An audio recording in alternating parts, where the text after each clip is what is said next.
قانونی طور پہ میلیفائڈ ہونے کا اور نیت ٹھیک نہ ہونے کی بات کی ریاست علی آزاد صاحب نے. قانونی قدغن بھی ہے کہ آپ نہیں لا سکتے کہیں اور سے جج کو کسی اور ہائی کورٹ کے اندر, اور اگر وہ سینیورٹی پرنسپل پہ آتے بھی ہیں تو کیا ان کو ایلیویٹ کر کے چیف جسٹس نہیں بنا سکتے؟ آئین اس کے بارے میں کیا کہتے ہیں؟ دیکھیں, اس میں دو باتیں ہیں. پورا آئین جو ہے وہ کچھ اقدار پہ کھڑا ہوا ہے. آئین بس کاغذ کا ٹکڑا نہیں ہے جس پہ کالے لفظ لکھے ہوئے ہیں. آئین کے اندر ایک ویلیو سسٹم ہے. اب نظر یہ آ رہا ہے کہ ہمارا اس وقت یہ جو ایک نظام ہے اپنا ذہنی توازن کھو بیٹھا ہے. اتنا خوف ہے کہ کسی جج کسی ہائی کورٹ میں ایسا کوئی شخص چیف جسٹس نہ لگ جائے جو ان کے حکم کے مطابق کیس فکس نہ کرے, کیسوں کو ٹالے نہ, جو اس نے ججوں کو کام دینا ہے وہ ان کی مرضی کے مطابق نہ دے. تو پوری ایک یہ کوشش ہے عدلیہ کو قابو کرنے کی 26ویں ترمیم کے ذریعے کی گئی. اب اسلام آباد ہائی کورٹ میں یہ صورتحال ہے کہ کچھ جج صاحبان نے وہاں پہ, ہم جانتے ہیں ماضی میں دکھائی ہے ہمت, دکھایا ہے کہ وہ غیر جانبدار ہیں, دکھایا ہے کہ وہ اپنے وجود کے اندر یہ طاقت رکھتے ہیں کہ جابر کو کہہ سکیں کہ تم جبر کر رہے ہو. اب ان کو ہٹانا رستے سے مقصود ہے, یہ بات بالکل واضح ہے اور کوئی وجہ نہیں ہے. لیکن چیف جسٹس نے انتظامی معاملات سر انجام دینے ہوتی ہیں, کوئی اس میں بہت زیادہ فلسفے کی ضرورت نہیں ہوتی.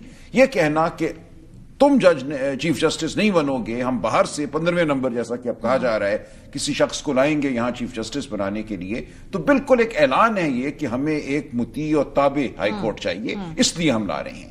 جو آپ کا سوال ہے کہ کیا ایسا کیا جا سکتا ہے قانوناً, دیکھیں قانون جب بنتا ہے, آئین جو بنتا ہے, اس میں کوئی وجہ ہوتی ہے نا. وجہ یہ ہے کہ آپ سمجھتے ہیں کہ ایک ہائی کورٹ میں کمی ہے اور آپ کو کسی وجہ سے جج نہیں مل رہے, لگا نہیں پا رہے. ایسا تو نہیں ہے. ابھی پچھلے ہفتے 2 نئے جج جہاں لگے ہیں اسلام آباد میں, اور لاہور میں جیسا کہ اس خط میں بھی لکھا ہوا ہے 40% وہاں پہ اس وقت آسامیاں خالی ہیں.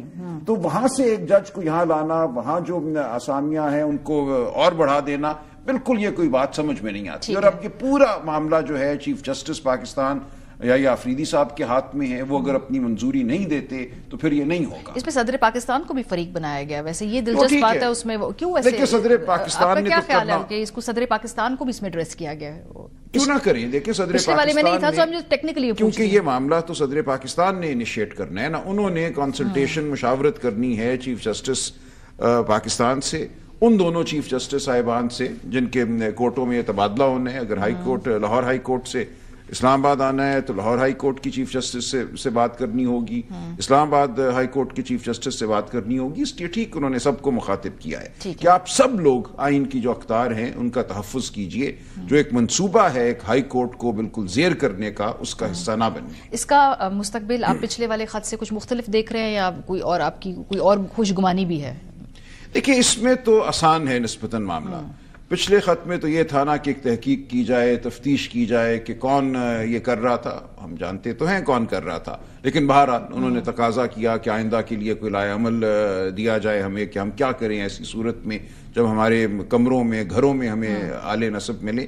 لیکن یہاں تو صرف اتنا ہے کہ چیف جسٹس پاکستان یا دوسرے جو 2 چیف جسٹس اس معاملے میں شریک ہیں وہ انکار کرتے ہیں تو معاملہ رک جائے گا.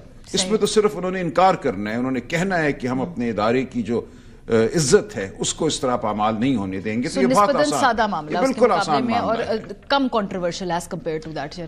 دیکھیں مجھے نہیں پتا کنٹروورشل ہے یا نہیں ہے, لیکن اس کو کرنا آسان ہے, صرف نہ کرنی ہے چیف جسٹس. اچھا, تھوڑا سا مذاکراتی عمل کے اوپر